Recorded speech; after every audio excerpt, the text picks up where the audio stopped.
Hello, everybody, and welcome to Movie Couple Live. This is a show where we talk about the latest in movies and pop culture. I'm Wendy. I'm Dustin. And happy Saturday, you guys. Welcome back to another live stream where this time we get to go all in on the obviously spoiler discussion. But we have more than that coming up on today's show. We're also talking Pixar's Turning Red will be premiering exclusively on Disney Plus. We're also going to be talking about how a popular Twitch streamer, my apologies, popular Twitch streamer has been banned from Twitch. And of course, like I said earlier, the Book of Boba Fett episode 2 spoiler discussion right here on today's show. Welcome, everybody. I hope you guys had a great week. Hope you're enjoying your weekend. What are you doing this weekend? What are we doing this weekend? Well, this weekend what do we have? Well, actually, we've got a lot scheduled for today. I mean, we have the live stream today, which we've been preparing for most of the morning. Yeah. I was also preparing to go live right after our stream today. So at 3:30, I'm going to be hopping on Twitch, and I haven't decided on what game to play yet, but I mainly want to just play a little bit of game, talk to all of our fans out there, and just have a nice little conversation and be geeky and dorky for a little while playing some video games. Then afterwards, we actually have our session 0 for a new DAT Network tabletop role-playing game that we are getting ready for. That comes at the end of this month. When do we start streaming Kings of the Dirt? I have it on my Instagram story, so let me just check that real quick because I don't have a grasp on my own schedule. January 22nd is the premiere date for King of the Dirt, and it's a 2D20 system, which is kind of new to both of us. We've played a little bit of it, but it's quite different from the usual D&D 5e or Pathfinder 1e or 2e. So we're looking forward to it. It's kind of got this post-apocalyptic Mad Max sort of a vibe to it. So I hope you guys all come and join us. And if you want to follow us on our socials, you can find all the announcements, whether it's on Twitter or Instagram. And with that said, we have finally reacted to episode 1 of season 4 of Cobra Kai. No Mercy. Strike first. I'm so excited that we finally have gotten around to this because ever since we did a huge binge of Cobra Kai season 1, 2, and 3 back in December. September. What'd I say? December. Oh, September. Both Wendy and I have been super excited to dive back on in and seeing how season 4 goes. I'm excited that they've already greenlit and shot season 5.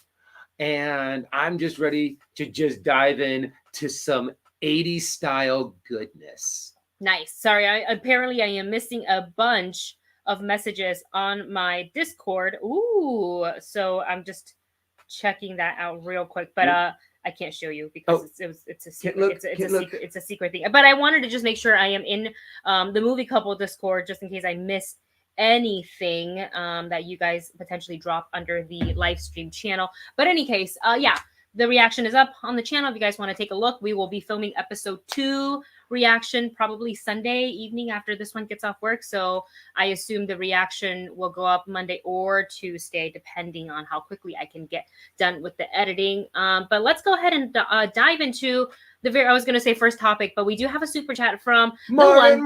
The only Marvin Martin. So we're going to go ahead and get to that right now. Let me just move the mic a little bit closer to us. All right. Marvin Martin writes for today's suggestions: E.E. Martin's Ember, Harry Potter, X-Men, Grisha. I feel like that sounds familiar. Yeah. Well, I know that they did a movie with Bill Murray where the entire world civilization had gone underground. And they were running out of like electricity kind of a thing called Ember. I don't know if it's the same thing. I don't know if it's based off of the same, what is it called? The same intellectual property. Yeah. But it could be. Okay. I mean, if it's popular enough to get a movie adaptation, the original source material is usually pretty good. Oh, interesting. We have, Dead City, which is kind of like a Buffy zombie slayer situation. I like that. Is it a book?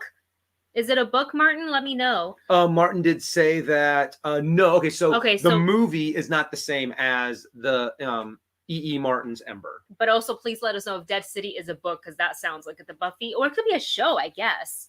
I really do like. I really want to dive into Ember now. Yeah, I know. Because Harry Potter, yes, X-Men. So I'm excited. I love all These the are recommendations that we get from Marvin Martin. And we actually, you know what? We're working on it. We're going to probably put a recommendation section into I thought we had one under. I thought I made one. No. in our Discord. Well, Yeah, just we'll check it out recently. after the live stream. Okay. And then the next up is White Unicorn, which is background. And then Humphrey's Sea Shanty and Humphrey's Hunt of the Unicorn. Hold on, Humphrey's Sea Shanty. It's interesting that you say this because Dustin and I play as our pirate characters in one of the TRPG campaigns that we're involved in on the DAT network, and it's called what do you do with the Drinkins? No. Oh no! Oh, I'm sorry. The name of the campaign. The name of the campaign team. Siren's the Song. The Voyage of the Siren Song. Voyage of the Siren Song. So I just want to look up real quick. And see if that was actually the. Yeah. What we can't ruin it for them though, so don't blab out what you're about to blab out. Okay. Because it's technically it's not up to us to release. Oh, and Marvin said that White Unicorn is actually a board game. Oh, it's a board. Oh, stop it.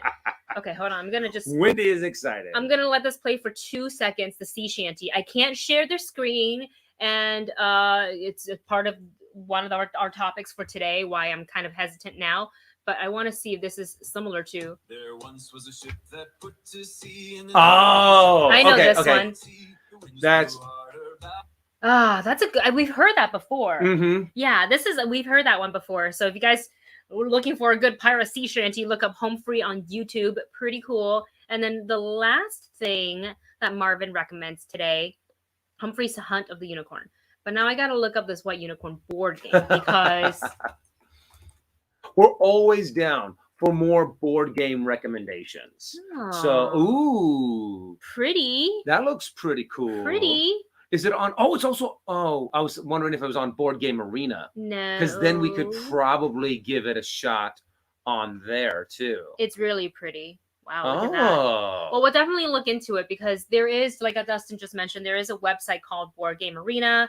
I think the yearly or maybe it's the monthly. If you want to play with your friends, only one of you need to pay for like the premium, which is I think like $3 or something really, really cheap like that. And I have that. So our friends and I actually throughout the entire pandemic, so the last 2 years, we have like at least once a week. It's a little bit less now, but who knows? Maybe with the variant, maybe we'll get together online and play a little bit more. But we usually play games like Saboteur, Red Letter, Love Letter. Sorry, not Red Letter. What else? Bang. Potion Explosion was something you and I played a lot. Yes. But yeah, a lot. I mean, honestly, when we got our big group together, it was a lot of Saboteur. And I love the fact that for Christmas in my stocking, Wendy actually gave me a little Saboteur duel game. Yes. That I can't wait for you and I. Sooner or later, we're going to stream that. Stream it. Yeah. Is he gonna go get it? No, we're gonna get the one that's actually right here. That's what I'm saying. He's gonna go get Saboteur. This isn't the duel. Oh, this is the Saboteur game that we actually got. And oh yeah, cover your face. It's so close. Can you just back it up a little bit? There we go. And it's funny because all it is your dwarves trying to find gold, and one or more of you is trying to sabotage the other so you can get the gold for yourselves. Yeah. So it's super fun. It's one of our recommendations, and this was like $10. You can probably get it online. You might be able to get it if you go to one of those like stores who have a lot of board games and toys. I would say Toys R Us, but they don't really exist anymore. They're coming back. What? They, if I'm not mistaken, for the holidays, they came back just for a little while. Yes. I think Debbie actually had put that once upon a time in our Discord. But speaking of news flashes and new things, like for example, Toys R Us coming back for a seasonal thing, which is kind of great. Like, you know how we have like Spirit Halloween pop-ups? Mm-hmm. They could just do that by like Toys R Us pop-ups. That makes sense. That's probably a good way of doing it. For Christmas, for... Christmas. All the major holidays. Mm-hmm. All right, let's go ahead and dive into this first piece of news. So this is kind of sad for me. So we have found out that Pixar's next animated feature film called Turning Red is going to no longer premiere in theaters. I think obviously that was probably the original plan, and it looked like it could have gone that way, but nothing's ever set in stone. I think the pandemic has changed a lot, and it's allowed various studios to kind of take a look at their release strategy and say, yeah, it's our content, it's our streaming platform, we can essentially do it's our property, so we can do what we want. So this is a direct what is it called, the direct quote, I guess statement. so, from Disney Plus, and it says, here's quote, Disney Plus subscribers around the world enthusiastically embraced Pixar's Academy Award-winning Soul and the critically acclaimed Luca when they premiered exclusively on the service, and we look forward to bringing them Pixar's next incredible film, Turning Red. And this is according to the chairman of Disney Media and Entertainment Distribution, Kareem Daniel, and he continues, quote, given the delayed box office recovery, particularly for family films, flexibility remains at the core of our distribution decisions as we prioritize delivering the unparalleled content of the Walt Disney Company to audiences around the world, which is, I kind of think it's nice that they give us a little explanation as to why they're doing it.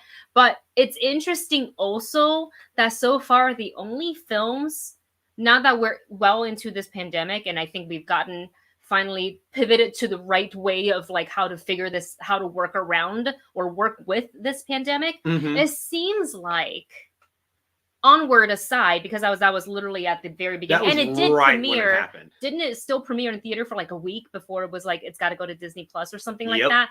Things were a little shaky. We didn't really know how things were going to go then, but it seems like after that, Pixar properties ends up with a Disney Plus exclusive release. Yet, Walt Disney animated feature films like Encanto, which is a fantastic film, has premiered in theaters. Yeah, and it's kind of weird that one of the big things that they state in this is that, family films aren't, the box office hasn't recovered as well for family films, but yet Encanto, if I'm not mistaken, I personally thought Encanto was amazing. So good. I loved it, and I'm not quite sure how well it did actually in theaters, though. Let's take a look. We can always look up Box Office Mojo. Oh, and it does make sense that if they did bring out Encanto and it got insane reviews, it got wonderful. I loved it. So many other people that I've talked to have loved it, but yet it didn't really do that well in the box office. It would make sense that they're kind of like, okay, let's just go straight to Disney Plus for these releases. Okay. Because it is kind of hard to, in this day and age, manage the entire family together to go to the theater. If it's a movie just like, just Wendy and I kind of people are going, or if it's, less of a big family event, then it's probably easier to get more people in those seats. So according to we're looking at domestic here for Encanto. It opened in 3,980 theaters, and for opening weekend, it made, does that say 27 million right here? That says 27 million. 27 million. So domestically, right now, it has grossed 91.9 million. Internationally, it has grossed 115.7 million, and worldwide, it has grossed 207.7 million. Which is not bad. Yeah. For an animated film, I think it's not bad, but I think it still doesn't quite, I think, reach the threshold of some of the previous Disney, like Frozen, things like that. And I really wish it did do better, because it is a phenomenal movie, and also something that they do incredibly well in Encanto is that so much of it is like original. Yes. The music, the story, the vibe, the colors, everything was just it felt so original. Yeah. And I loved it. So I really wish it would have made more money. I agree. So just to give you guys a little bit more insight about what Turning Red is. Turning Red, I'm just reading directly from the notes that I have here. Turning Red introduces Mei Lee, who is voiced by Rosalie Chen, a confident, dorky 13-year-old torn between staying her mom's dutiful daughter and the chaos of adolescence. Her protective, if not slightly overbearing mother, who has one of those in their lives. Ming, her mother is Ming, voiced by Sandra Oh, a legend and a queen, is never far from her daughter, an unfortunate reality for the teenager. And as if changes to her interests, relationships, and body weren't enough, whenever she gets too excited, which is practically always, she poofs into a giant red panda. This is directed by Academy Award-winning Domi Shi, who created the Pixar short Bow, and it is produced by Lindsay Collins. And Turning Red will be released on March 11th, 2022. And also for international markets where Disney Plus is not yet available, the film will be released theatrically, and the premiere date for that will be announced.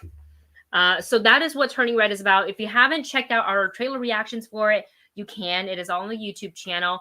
We love Pixar films. We have never been disappointed by a Pixar film. Some of us, I would say, are more affected than the other, but I would say we share our equal like ugly cry and boohoos while watching a Pixar film.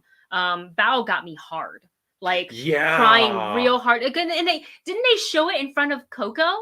Yeah, no, it was Frozen. No, I can't remember what, but it was one big boohoo right after the other kind of thing. Because they always show a Pixar short before a Disney animated film, or so what was it? Well, if you guys happen to remember what movie it was, but yeah, I loved Bao. I'm excited to see what the director of Bao can do with a full-length movie, and just how many of the feels they can Inside get. Out. Oh, maybe that was it. I don't remember. It's been forever. Oh yeah, it's been a while.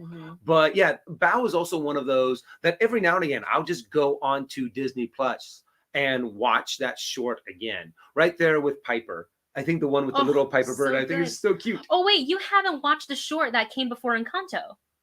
Maybe you haven't, because they didn't play it in front of Encanto if you watch it on Disney Plus. Only if you watch it in theaters. Oh, but it's on Disney Plus. It's just two separate things. So we'll have to watch it.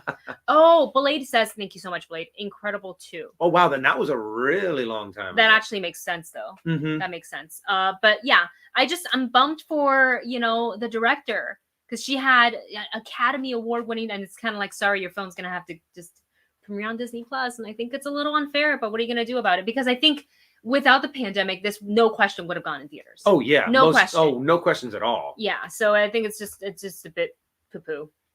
But in any case, we will support it by watching it many a times on Disney Plus. Let's go. Because we watched the original trailer. I thought it was hilarious, but now seeing when we got a little bit more of the characters and how they're into like NSYNC and the boy bands, I'm just like, oh my gosh, this looks hilarious. So I'm super excited. I love it. I can't wait. We're gonna go ahead and move on to our next topic. So I want to end the stream by 3. We have half an hour left. So we're just gonna go to this next topic a little bit, which is why we've always been a little weary about live streaming various things. Like I think for DC Fandom and for Tudum, we were kind of worried that we were gonna get a strike and and just get like completely erased off of YouTube. Knock on wood that ever happens, because you just want to be careful. But those are a little bit different than I think streaming full-length episodic shows. And this is kind of what happened, we believe, with a very popular Twitch streamer, Pokemon. I want to say Pokemon because her real name is Iman. So Pokemon, it's a kind of a playoff. So we are not exactly sure if the ban is based on this, but most likely it is due to a DMCA strike.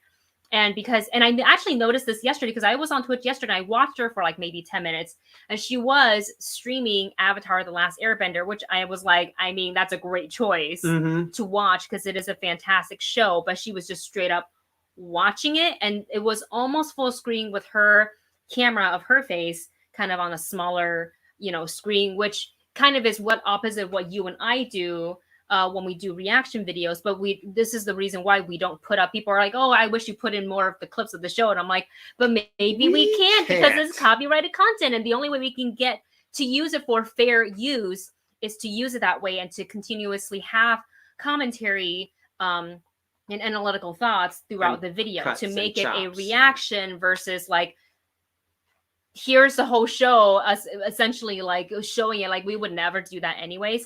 But we think maybe this is why she potentially got banned. It's due to the DMCA strike. Yeah, and I'm also a little surprised. I'm kind of like, she's huge. 8.5 million subscribers. 8.5 million followers. And I'm like, after being that big, you've had some bumps and you've had some, so this, I'm not supposed to do this. And I would think that by this point, she would know that streaming, apparently what you said, like 10 episodes, full 10 length. hours. Oh, 10 hours. 10 hours. That's even more because each episode is only 20 some minutes. Yeah. And so that is at least, I mean, you said that she got all the way to like Ba Sing Se. That's in when I watched, 2. she was talking to King Boomy. Oh, okay. So I was like, oh, they're definitely in Ba Sing Se. And I only stayed around for like a few minutes because I was like, I can't believe she's like, I guess. And I thought maybe like she was okay to watch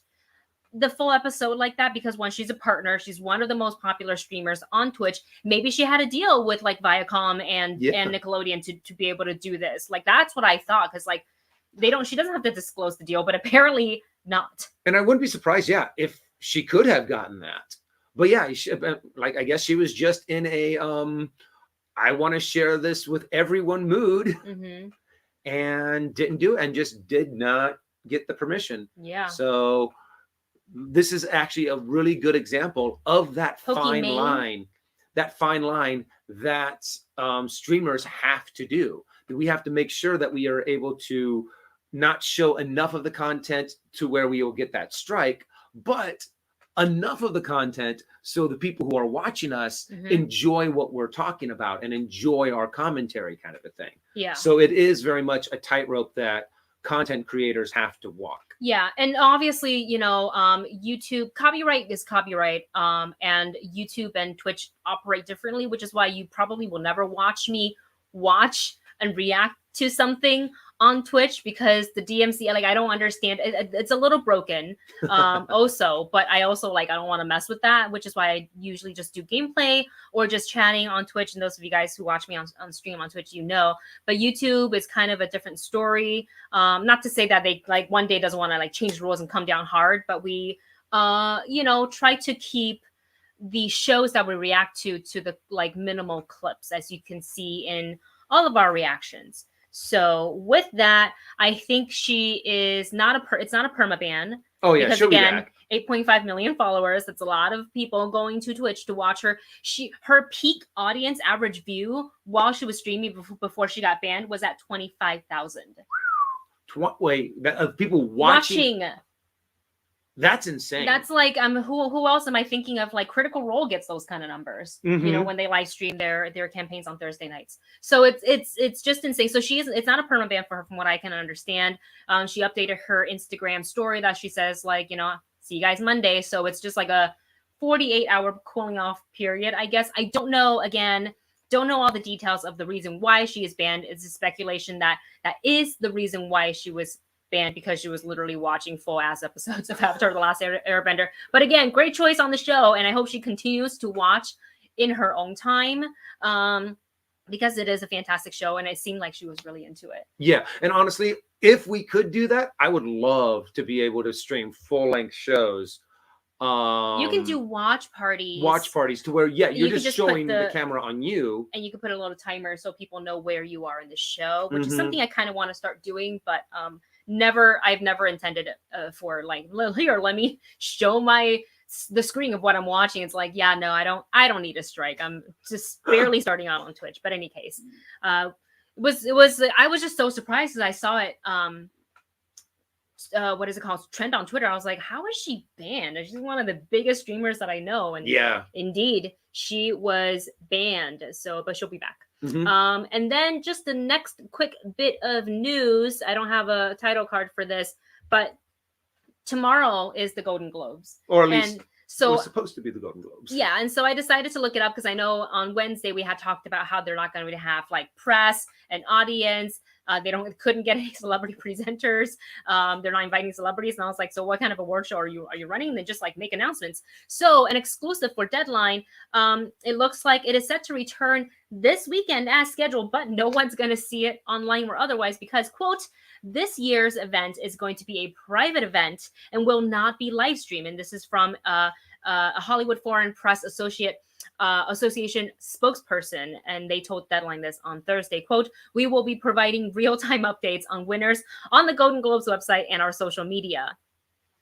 And then you'll just get, if you did win, then you just get the little award in the mail. I guess or maybe they'll messenger it over to your home. Yeah. You know, Congratulations. Here's your award. so it's just, I cannot believe it's come down to actually this. Like, I really thought they were gonna live stream it, private event, but it's now just like it's just a series of Twitter announcements, essentially.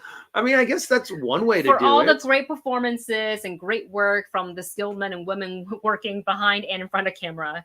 Here's your tweet. Yeah, here's your tweet. I am disappointed too, because I honestly thought we were going to live stream our reaction to it. And again, not showing like had they live stream, we weren't going to show the live stream, but we were going to have it on. But I guess we're not going to do that now. I guess my Sunday is open. I'm going to use the live stream of I don't know. In any case, we said that we would update you guys on what was happening with the Golden Globes, and I looked it up today, and that is what's happening with the Golden Globes. And with that, you guys, we're gonna go ahead. Oh, we do have 2 super chats. Oh, okay. One from Vanja, which is Vanja. actually a cool little sticker. Oh my Look gosh! at Vanja's sticker. How cute! Vanja says, "Me. Hi, Vanja. Hi, How Vanja. are you? So glad to see you. Hello. Thank you very much." And Blade says Viacom goes hard on those copyright strikes. That's what I've heard, that they've been taking down even on YouTube, like Avatar, Last Airbender videos. Mm-hmm. So you can bet your butt that we are not going to be reacting to the Avatar, The Last Airbender series when it comes out on Netflix, unless we see other people do it first.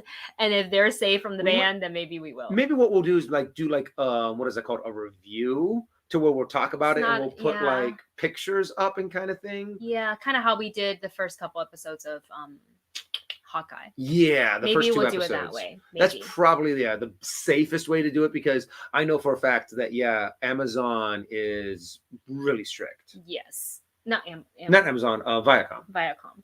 All right, this next super chat comes from Marvin Martin, who says Asperger's equals Pokemon and flaming rock and roll guitars. What? Well, I don't get the reference. If I'm not mistaken, Asperger's is for a while that's what we thought, that like social anxiety, right? Or please don't name a person. Oh, okay. I don't like doing that. No. That makes perfect sense. But I think Asperger's is now incorporated into the autism spectrum. Okay. But I thought it was social anxiety. That might I'm not sure exactly what's Asperger's focused on. I gotta get rid of this one troll here. Oh, there we go. All right, got them out. I just want to see what the chat's kind of saying about that. Waterbending University. Oh yeah. Speaking of which, that is why I do have. I should have worn my Earthbending spirit jersey. Oh wow. I just had this on, so it's actually 100% coincidence. That's funny. That I happen to have this on while talking about Pokemon getting banned from Twitch because of streaming The Last Airbender. Marvin coming in clutch with his explanation. That's a part of it, but people with this invent things like Pokemon and Kiss band guitars. The very creative minds. Mm-hmm. Yeah, that's cool. Thank you for explaining that. Vaja says I have it probably. I feel like a lot more. We have to normalize this. I feel like a lot more people have it. You know what show was actually recommended to me? It's something on Netflix, and I think it's called Love on the Spectrum. And they do it's a dating show. Not a dating show, but like a dating kind of like a Queer Eye kind of a thing. Unscripted, slightly scripted. And it talks about people who are on the autistic spectrum trying to find, going on dates, helping them with this and helping them with that. Like speed dating and trying to be more social. Yeah. And that can be hard for a lot of people. Mm-hmm. Yeah. And I think it was highly recommended to me. So it's one of those things that I think we should probably watch. Yeah, sit down and watch. Mm-hmm. If anyone has seen that show on Netflix, dating on either Love on the Spectrum or Dating on the Spectrum, please give us your thoughts and opinions down below. I would love to hear more about it. I'm laughing at this comment here. Level 2 Trading says, no, Wendy, don't wear earthbending tops. Still have movie PTSD. We want to take that movie and we just want to put it to the back of our mind, just compartmentalize it. What movie? Put it in the box. What are you talking about? I have no idea. Exist. Yeah. It's not the same. It doesn't count. doesn't exist. Yeah. Luckily, Toph wasn't put in the movie, so that they didn't get to ruin my favorite character. Mm-hmm. No, very true. Floating rocks makes me scared. That's you mean a floating pebble? Yep, it was like After doing 50 million things. It's like, come on. All right, you guys, we got about half an hour left for today's show, so we're gonna dive right into our spoiler discussion for the Book of Boba Fett.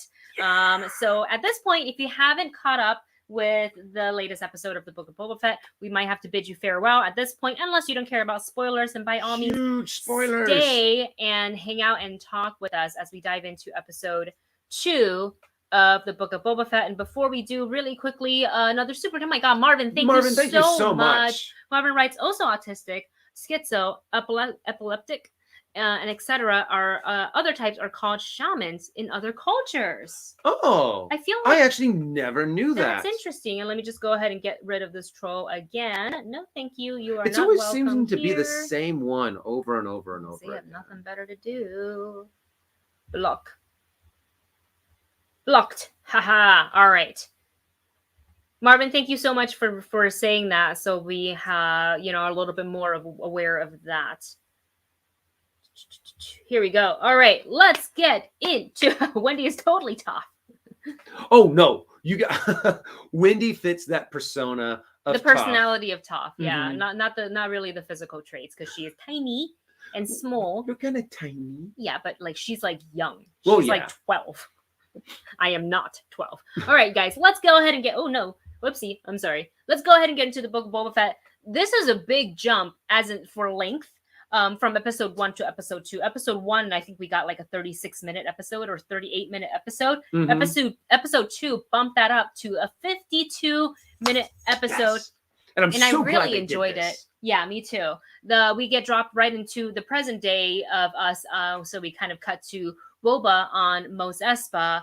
And again, you're starting to see a little bit more of the politics that play trickle in. Mm-hmm. And I hope that it trickles in more and more throughout each episode, as Boba really has to, he's worked as a bounty hunter for so long, and yes, he does have an idea of how the Clone Wars Syndicate works and all the underbelly of it all, but to run it, I think it's a slightly different story, and to have to, I don't want to say earn respect, because I feel like Boba Fett, that name comes with respect, but now he's trying to elevate himself to crime lord, daimyo of Mos Espa, so he has to. And he also wants to take a different approach. So I think it's going to rule with respect. So it's going to be a little bit different. But what I liked is that we not only met the mayor, who obviously has his own agenda here, but also kind of does a little bit of like, look, you scratch my back, I scratch your back. Yeah, it's just kind of letting you know, like, you might want to go over to the cantina and talk to the madame over there. So we cut back to that. And this is probably one of my favorite moments from the first half of the show, is seeing the litter come down the street. And I was like, yeah, here they come. And it's the twins, the Hutts. I can't believe we so early on in this series already we're seeing Hutts. Mm-hmm. And I love it, because that's actually something that I feel was missing a lot from the first one, was the fact that they talked a lot about Jabba. This is all Jabba's territory and how much power the Hutts have, but yet there was no Hutt. Now that we have 2 Hutts, and I loved the entrance that they have, that you saw that little bend in the they're carrying their little palanquin, and the fact that you saw those poor slaves kind of just struggling, keeping it up. It like just showed such great atmosphere. It showed great characterization, not just for the Hutts, but showing how they treat their slaves, and also the one of the twins using that like little space field mouse as like a sweat sponge. I thought he was gonna eat it as a snack, but no, it was just like used to sop off his sweat, which makes sense in the desert for the Hutts.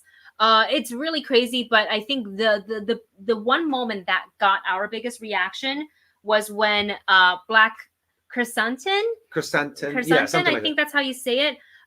Just like made his appearance. Like, talk about a grand entrance. A badass entrance. Dude. And the fact that you heard a little bit of Boba Fett knows him, because I know in the comics and in some of the what is it called, Legends universe, Boba Fett and Black Krrsantan worked together. And I am just so excited to see more. They better just have a whole bunch more with these two in. And I want to see a smackdown fight between these two. I want to see Boba Fett and this Wookiee just kicking each other's ass. I mean, that's one freaking intimidating looking Wookiee, and Boba Fett definitely knows. I mean, didn't he say something like a something sleeping about Trandoshan guard? These are not the death pits of Dune. Yeah, and he referred to him as a gladiator because that's kind of like a little bit of the origin there. But from what I've read in the comments of our reaction video, Black Krrsantan is like, not only can hold his own, but gave even a skilled Jedi like Obi-Wan. Yeah, that's how he got that little scar. A lot there. So I cannot. Silver Cell says Krrsantan. Is that actually how you pronounce Krrsantan? Krrsantan? Because I know there's an N at the end, but honestly, until we actually hear it pronounced I'm sure in audiobooks they've pronounced it. Yeah, somewhere. Yeah, I haven't come across that character in any of the audiobooks that I've listened to yet, but I probably will start now. Regardless, I want to see more of him no matter what. 100%. And let's see, RMD Collector says, need a Hot Toys Black Krrsantan ASAP. I'm betting you it's coming if it's not already been released. Like usually, these like toy rights, I don't think, because it's not a Grogu situation where they were keeping this under wraps. He had already existed in the Star Wars universe. So I'm sure if they haven't released already, Black Series is coming, Hot Toy 6-scale figures is coming, Funko Pops. Oh, yeah. It's coming. And as long as they have that intimidating stare in its face, I want it. It looks so good. And I love the design of him. They just made him look so intimidating and have this huge presence. And so I just want to see more. I want to see whether or not Boba's kind of able to buy him off, because he's definitely a bounty or a gun for hire by the Hutts. And since Boba and him have worked together in the past, and they do have a little bit of like a relationship, or at least a familiarity with each other, I'm wondering what exactly is going to happen. And also, there were a lot of Trandoshans that were giving some really dirty looks because of the Wookiee. I don't know if it was because of the Wookiee. Maybe it was when they were first walking down. Or is that just permanently the expressions that the Trandoshans have? That could be it too. Just like this distaste for anybody. It's like, ugh, you. When a Trandoshan, how is it that a Trandoshan can give you a compliment and it still sounds like a threat? Remember the Trandoshan who came and gave the Wookiee pelts? Yeah. I wonder how that one's feeling right now. It's like, oh no, I wouldn't skin that one. You probably couldn't even lay your hands on that one if you tried, honestly. He could probably take out all the Trandoshans on Tatooine all by himself. Yeah. Lots of you guys are saying here, Level 2 Trading says, talking about Black Krrsantan, he is actually a badass in the comics. Yeah. I completely agree. Which also makes me excited is the fact that in the comics, he actually did fight Obi-Wan. We could also see him in the Obi-Wan. Oh my gosh, can you imagine? And actually, if we get a really good character build with him in Boba Fett, and then we kind of get the prequel version of his story in Obi-Wan. Oh, that's a character that introduced, and that's like, yes, he can stay, be and all that. Now we need a Black Krrsantan. Look, if they ever make a Dr. Aphra series, like for sure we're gonna see more of this Wookiee, 100%. But I don't want to stick on the Wookiee for the. I mean, I could, because he looks so cool. But let's talk about the second half of the episode as well, because once we go back in the Bacta pod for healing, then we go back into the flashback, and this was such a full fleshed out, just like back in time, his time with the Tusken Raiders. And I didn't know that I needed so much backstory on the Tusken Raiders until they gave it to us in this past episode. I loved it, seeing the way the people, how they live together, how they work, a lot of their traditions, all of that. It's really fantastic, especially I think Boba trying to, continue to live with them and earn their respect and trying to learn their way of fighting. And I also love that they're like, yeah, okay, we can teach it to this guy. Like, the fact that they really did kind of adopt Boba Fett. The fact that I loved how He is he has pet now. proven himself. And I was watching, who did I say I was watching? New Rockstars. New Rockstars, and how there are so many parallels in this episode with like Lawrence of Arabia, Indiana Jones, especially with the Dances with Wolves, that they pulled so much inspiration from all of these great movies. And it just made an amazing story, an amazing episode. And I really enjoyed just how they did a really good arc. Yes. With this story and building up the train heist. So you got this really good Western feel to it, which is at the heart of it. We've just loved seeing Star Wars in a Western theme. Well, at least I personally do. A little Western, a little samurai, a little Native American. Yeah, like it's so cool.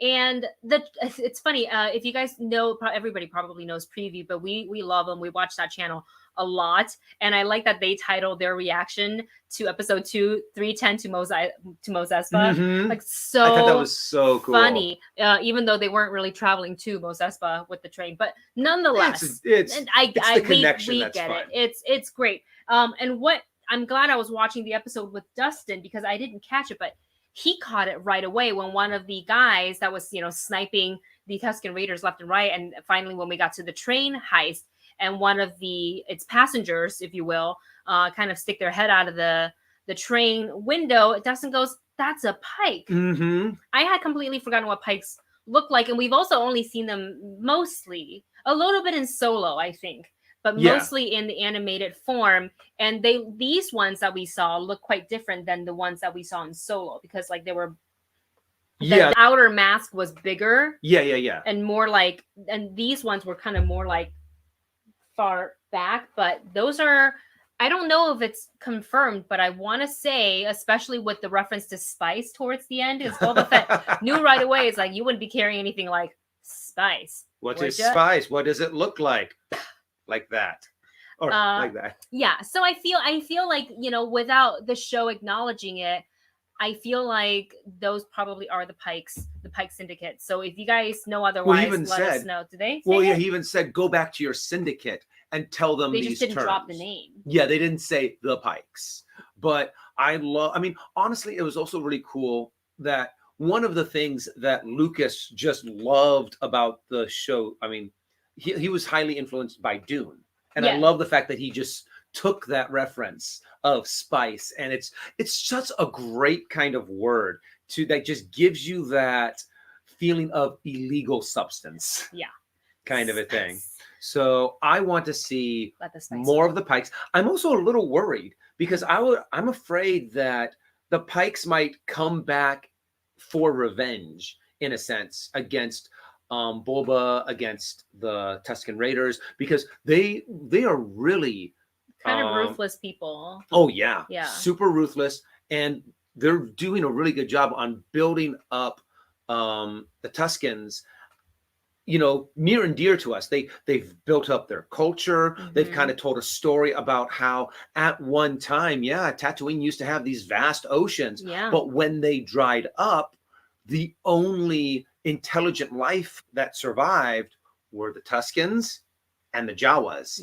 So they are the only what is that called? Not intelligent. They are the only what is that called? What do you call humans in they're the only ones that are like spiritual. They're the only ones that are they have like culture left, are the Jawas and the Tuskens. Like the indigenous people? And because if you look at the tree that Boba goes to, after the brain lizard. Oh my God. That was the biggest reaction. I cannot believe all of them. Let's talk about that for a second, because when they gifted, so after Boba, teaches the Tusken how to ride the speeder bikes, and also before we dive into brain lizard, I do want to touch on, because a lot of the comments from the reaction video are saying, because we didn't catch this at all, but the bar that Boba travels to, when he saw the speeder bike, goes, oh, I could use this to help stop the train.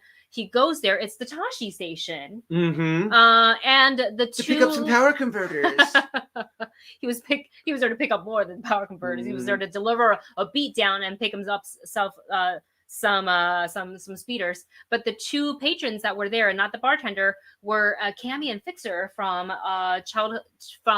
Luke's childhood. So I love that little tidbit, because I definitely didn't pick that up. I didn't pick that up either. Appreciate the comments that said it. I was like, whoa, wait a minute, which totally makes sense, because they're on Tatooine. Yeah. And totally I loved. I mean, once I went back and actually saw that cut scene, the deleted scene, they matched up the way everything looks in Tashi Station in the deleted scene to this very well, even down to that, what is that like little computer thing? Oh my gosh. The little game thing that they were playing. That's right. And they did all a really clues. good We missed all the clues. It was all there. Unless you had seen that deleted scene. That's true. And you were very familiar with it, you wouldn't have any idea. That's true. But of course, you've got Filoni doing this, and Favreau just going, let's just put out all of our geekness into this show. All of our geekness. Thank you so much to Black Bonolala. Oh my God, what a cute sticker. How's it going? It's going great. Thank you. How's it going with you? Hope all is well. I hope you enjoyed the episode 2 of Book of Boba Fett as much as we did. So good. But anyways, he teaches the Tusken Raiders how to ride the speed bikes. They stop the train. They warn the Pikes, like, hey, if you're going to pass, you got to grease the palm a little bit, pay a little toll. And as long as you do so, you're protected by the Sand People. And you can pass, freely. But if not, then you want to do that again, because that was humiliating.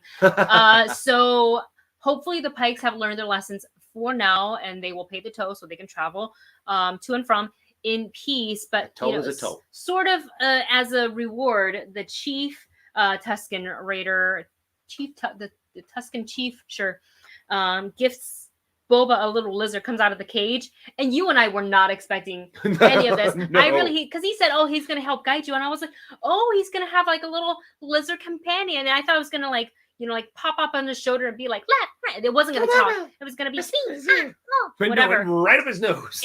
When he, kind of like a little bit of spice maybe in his face. I'm actually wondering what the Tusken spice. The Tusken spice was that he blew into Boba's face, and then you kind of focused on that, and then all of a sudden, that lizard just went right up his nose. He was apologetic too. He was like, "Oh, I'm sorry. I think I swallowed your lizard." And he's like, "You will be guided." And just kind of the visions that he was getting in parallel to all the things he had experienced, the Sarlacc pit, his childhood being back on maybe Camino because I saw the water, and finding the tree and kind of taking his own branch so he can have his own. What's the weapon called? Is it called a gaffy stick? Yeah. Yeah. I think that's what it's called.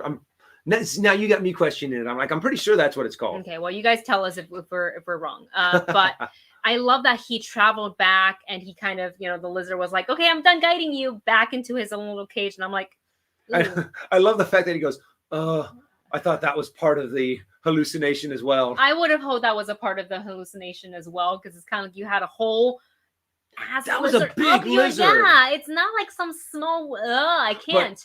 But in that vision of the tree, to go back to what I was talking about the Tuskens and the Jawas, you do see one big tree and one little tree. Oh. So it is, I think, a representation of the last two intelligent species on Tatooine that were native to Tatooine, the Tuskens and the Jawas. And I'm like, that is such, right, because we did see such a cool reference. And I didn't catch that. Yeah. It was New Rockstar who caught that. Yeah. And I love all of the little Easter eggs that are in these episodes, and I just love the breakdowns. It's so much fun. Absolutely. So I love that to wrap up the episode, it's an honor to be able to learn their ways and to kind of follow their tradition of picking out the core part of, your weapon and crafting and putting your own design on it, and them teaching him and letting him do it. Like, I thought that was so meaningful and so cool. And we cut to, the fire with the dance, and it gave me all of that was just so because cool. Tamura Morrison is Maori, I think is how you say, So I felt like it was a bit of that, a bit of Native American, and I love the dance. And I can already see it. This was also in the comments too. A lot of commenters said this on our reaction video. Is like I can just see when the cons are all back, everything's back to normal, and we can gather en masse. There's gonna be, you know how they always do like the poses of like, you know, all the Boba Fetts together meet at this staircase, and they do a group Boba photo, and they do a group like Twi'lek photo or Twi'lek photo. Now I can see I'm sure this exists already, but now it's even going to be more popular, like a Tusken group photo, and they're all going to get together and they're going to do the dance with the gaffy sticks. Like that's going to be so freaking cool. So I love that we got to see part of present day Mos Espa for Boba and his experience, you know, trying to rise to his own ranks of a crime lord and his past with the Tusken Raiders. And I'm wondering how far they're going to tell this story, because right now they're at a spot to where they pretty much could be, hey, you're now a part of the tribe, but you are not complete. There's still a part of you that is missing. Go on this spirit. Now it's time for you to go on your personal spiritual journey of finding your armor again and becoming whole. And he spends a little while hunting down the Jawas. He finds the Jawas, found out that the Jawas sold his gear to Cobb Vanth. He hunts Cobb Vanth for a while, finally finds him. But then, hey, who is this other Mandalorian that's here? And then it's that once we get caught up to Mandalorian, then it's all going to be just no more flashbacks. Yeah, because we are now caught up in the two worlds. Unless we go back to Camino for any other reason, like with the scientists and whatnot. Maybe. Maybe. You know, that actually I would not mind at all to see a little bit more of before the Sarlacc pit, before Empire Strikes Back kind of a thing, to where we have some of his history from the Clone Wars cartoon, to where he was hunting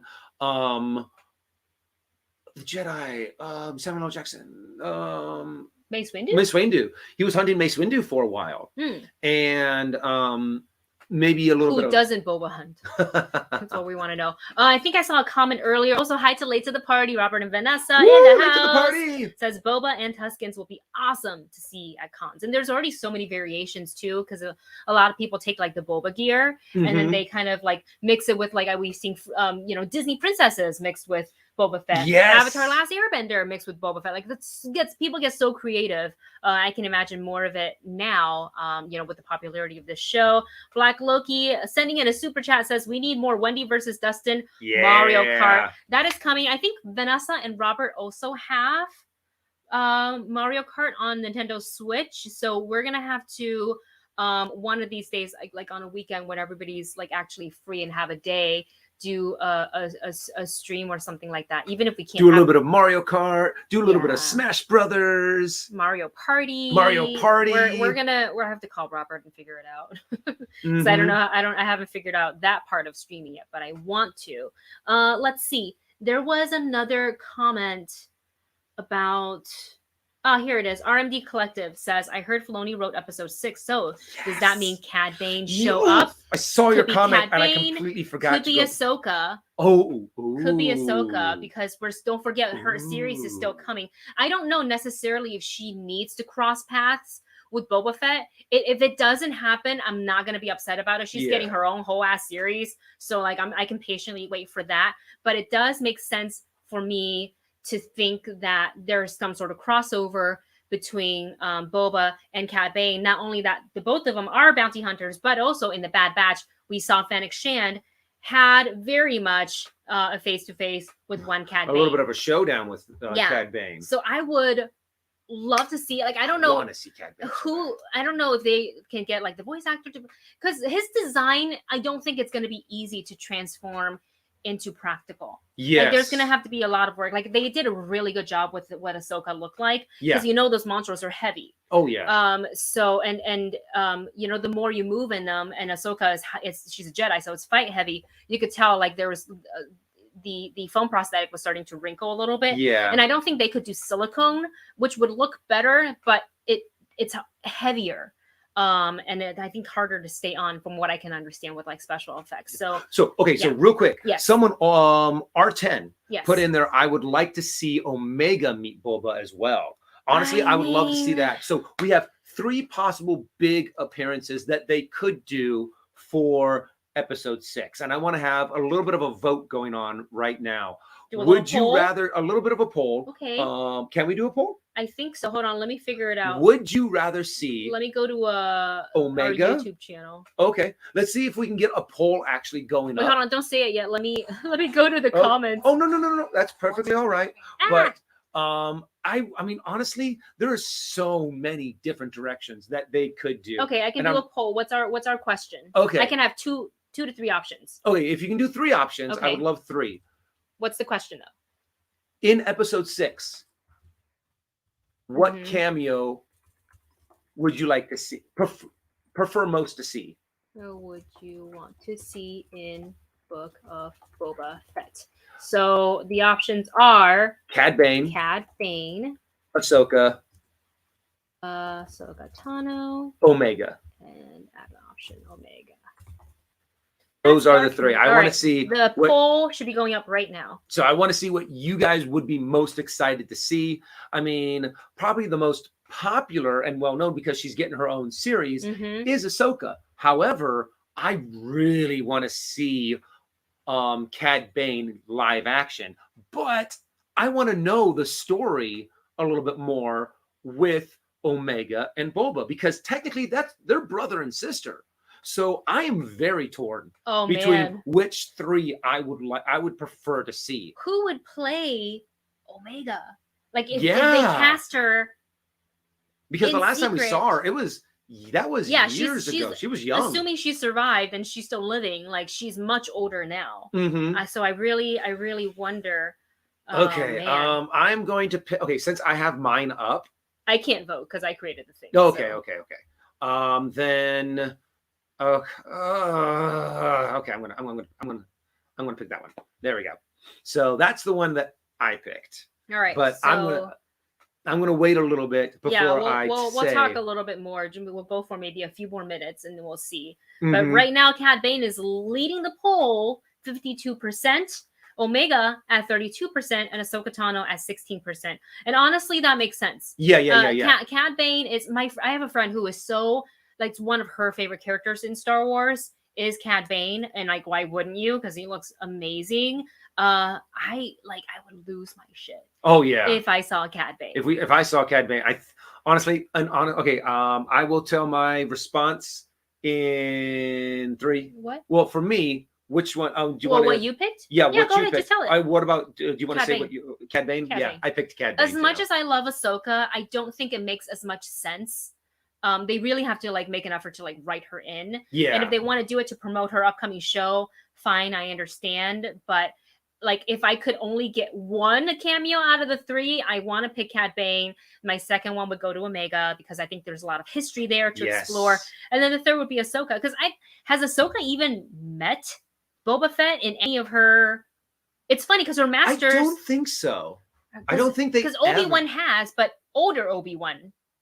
Yeah. So, well, and also older Anakin, Darth Vader hired Boba Fett. Right. So, but like Ahsoka wouldn't know that because she's no longer a part. So it makes less sense for Ahsoka to come in. Can they make it happen? Absolutely. But I would rather see Cad Bane. Oh, in sync chick, Debbie says, what about confronting whatever remaining clones, Captain Rex? So I can't. I'm not on StreamYard. That would be interesting too. I like that one. I would love to see some clones. Tamora Morrison playing all the characters. Because he's the clone. I think that would be hilarious if you actually had him as like Rex. That would be tough because you would have to do kind of like, what is that? An Eddie Murphy Nutty Professor kind of a scene. I guess what you could do is have a scene to where you have Boba Fett in his mask, Rex in his mask, and would make it a lot easier. And if they're in the masks, it could be just voiceover. D. Bradley Baker's voice. Oh yeah. But wait, would that be okay? No, it would have to be Tamora Morrison because they have to sound like him and not D. Bradley Baker trying to sound like Yeah. which he could do because he's a master voiceover actor. Yeah. But which, by the way, very nice, very very nice guy. Got to meet him a couple times. Super super nice. Jealous. I was trying not to fangirl out, like when I met not Hayden Christensen, but oh no, the voice actor for Anakin in Clone Wars. Oh, I met him twice, and I fangirled the first time too hard, right before an interview, because I was like, I was interviewing him for a completely separate thing, and then I like heard him speak, and I was like, "You're Anakin Skywalker." The whole room went silent. I was like, "Shit." You're like, "Oh, sorry, didn't Oh, mean to kind of gosh. like Yeah. pull a Reese Witherspoon Sorry. personal joke."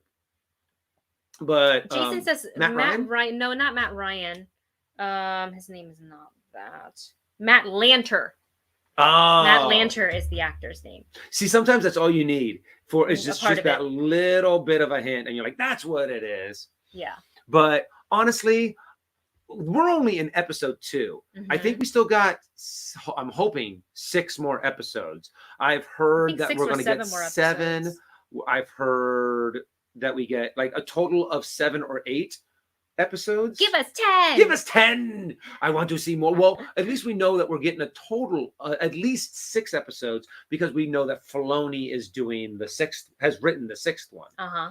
So, but I'm excited to see more of this. I want to see who else they bring in, what other bounty hunters. And this is kind of what we've wanted to see expanded for a really long time in the Star Wars live action canon, is the fact that we get to see more of the bounty hunters, to see more of the underbelly, the crime lords.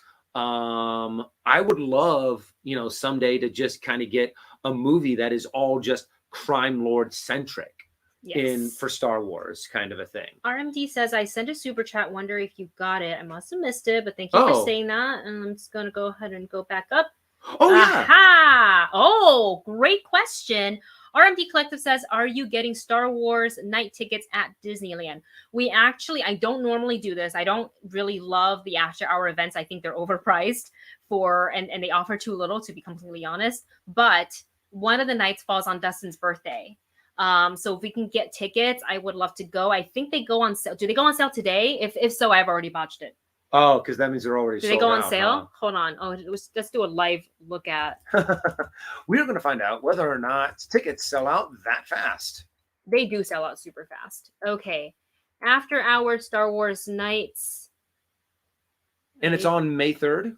One of them is on May 3rd. The other one's on May 4th. I assume that one's going to be the first day to sell out because it's on actual Star Wars day. But let's see. May 3rd, May 4th, and May 27th. So worst case scenario, we go May 27th. That's gonna worst case scenario, but I want to go on your birthday. I think that'd be fun. No, I think that'd be awesome. Yeah. I would love to be able to go. And plus, it's during assuming the the summer. Omicron calms the F down. Well, between now and then, that's 1, 5 months away. 2, during summer. So that should be pretty. Oh, they go RMD Collective said January 11th. January 11th. Okay, I guess. Mark your dates, everyone. That's going to be, Mark that's just in 2 days. Oh. On Tuesday. Well, I guess I know what I'm doing that day. Just sit on the computer and try to buy tickets like I do every time, and failing miserably every time. But we will try. Wasn't there something else? Doctor Strange comes out May 3rd as well, right? Oh, yeah. So, well, I don't know if it's May 3rd because movies normally don't come out on a Tuesday. Oh, that's right. So it's May probably 5th. May 5th. Yeah. Or May 6th or something. Sense. So it's safe to go to Disneyland that day. Then. Oh, and our D Collective said May 27th is during Star Wars Celebration. Oh. That's what that one is for. Oh.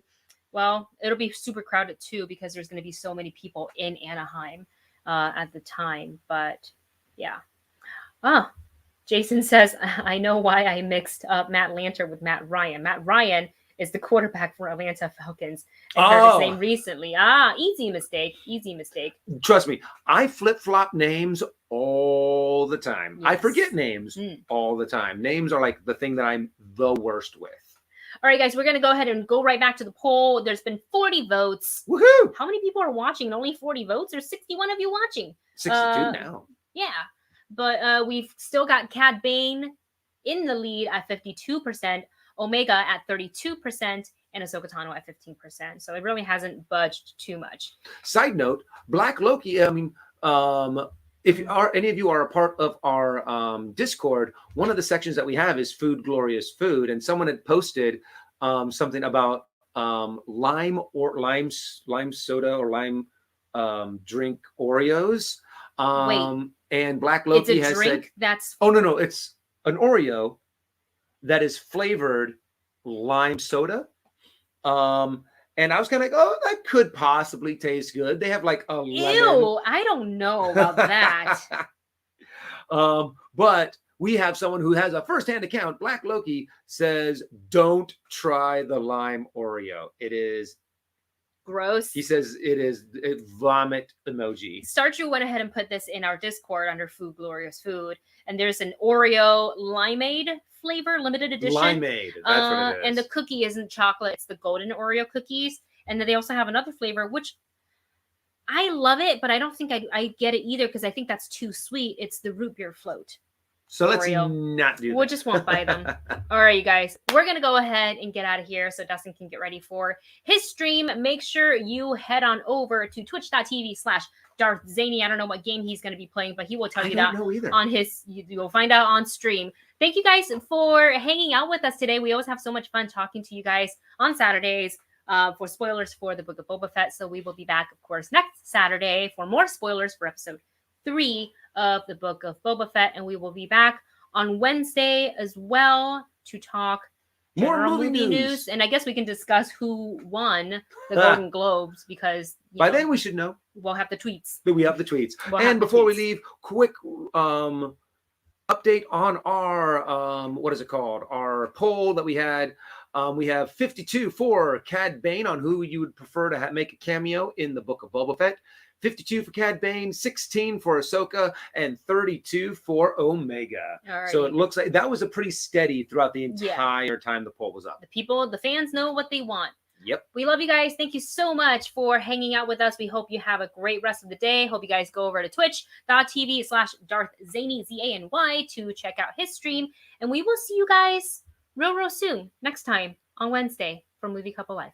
Bye, guys.